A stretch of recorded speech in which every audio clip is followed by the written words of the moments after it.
ఓంకారం జపించడం వలన ఎలాంటి ఫలితాలు ఉంటాయి, శారీరకంగా, మానసికంగా, ఆధ్యాత్మికంగా మనలో ఎలాంటి మార్పులు వస్తాయి అనే దాని గురించి ఈ వీడియోలో తెలుసుకుందాం. రోజుకి కనీసం 5 to 10 నిమిషాలైనా సరే ఓంకారం జపించాలి.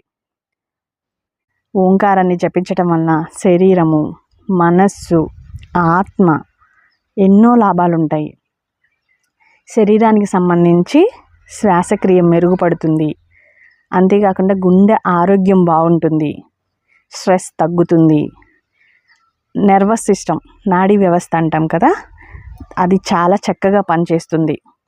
మానసిక ప్రయోజనాలకు సంబంధించి మనసు చాలా ప్రశాంతంగా ఉంటుంది. ఏమైనా సరే ఆలోచనలు చాలా స్పష్టంగా మారతాయి. ఆందోళన తగ్గుతుంది, కాన్సన్ట్రేషన్ పెరుగుతుంది. ఇక ఆధ్యాత్మిక ప్రయోజనాలకు వచ్చేసేసి ఇన్నర్ పీస్, ఇన్నర్గా చాలా హ్యాపీగా ఉంటాం. మనలో ఉన్న పాజిటివ్ ఎనర్జీ మెరుగుపడుతుంది. సెల్ఫ్ కనెక్షన్, మనతో మనం హ్యాపీగా అనుసంధానమై ఉంటాం. అసలుకి ఓంకారం ఎలా జపించాలి? చక్కగా సౌకర్యంగా కూర్చోవాలి. పద్మాసనం కానీ లేదంటే సుఖాసనం కానీ, ఆసనం ఏ ఆసనమైనా సరే చక్కగా కూర్చొని కళ్ళు మూసుకొని లోతుగా శ్వాస తీసుకోవాలి. లోతుగా శ్వాస తీసుకొని ఓం అని చాలా దీర్ఘంగా జపించాలి. కనీసం రోజుకి 5 నుంచి 10 నిమిషాలు చేసుకోవాలి. ఇలా రోజుకు ఒక 5 నిమిషాలు ఓంకారం జపించడం వలన మన మనస్సు చాలా ప్రశాంతంగా ఉంటుంది. యోగాలో ధ్యానంకి ముందు, అంతేకాకుండా ధ్యానం అయిపోయిన తర్వాత చివర జపిస్తారు. ఇలా జపించడం వలన శరీరంలో మంచి వైబ్రేషన్ కలుగుతుంది. ఈ ఓంకారాన్ని బలవంతంగా గట్టిగా జపించకూడదు.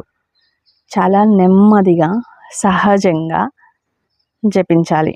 ప్రశాంతమైన ప్రదేశంలో కూర్చొని మనకి నచ్చిన ఆసనం, సుఖాసనం ఆర్ పద్మాసనం, మనకి కంఫర్ట్గా ఏదైతే ఉంటుందో ఆ ఆసనం వేసుకొని కళ్ళు మూసుకొని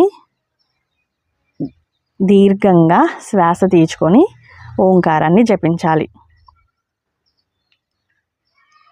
యోగాలో ప్రాక్టికల్గా చేసేటప్పుడు ప్రాణాయామానికి ముందు చేస్తారు కదా, అది శ్వాసని కరెక్ట్గా సెట్ చేసుకోవడానికి కోసం. ధ్యానం సమయంలో మనసు మీద మనసుని కేంద్రీకరించడానికి. అలాగే యోగా అయిపోయిన తర్వాత శరీరము, మనస్సు రిలాక్స్ అవ్వడానికి కోసం ఓంకారాన్ని జపిస్తారు. ఓంకారం అనేది ఒక శబ్దం కాదు, అది మనస్సు, ఆత్మలను కలిపే శక్తివంతమైన సాధన. రోజు కొద్దిసేపు ఓంకారాన్ని జపించితే మన జీవితంలో చాలా కనిపిస్తాయి. అందుకని తప్పకుండా రోజుకి ఒక 5 or 10 నిమిషాలు ఓంకారాన్ని జపిద్దాం.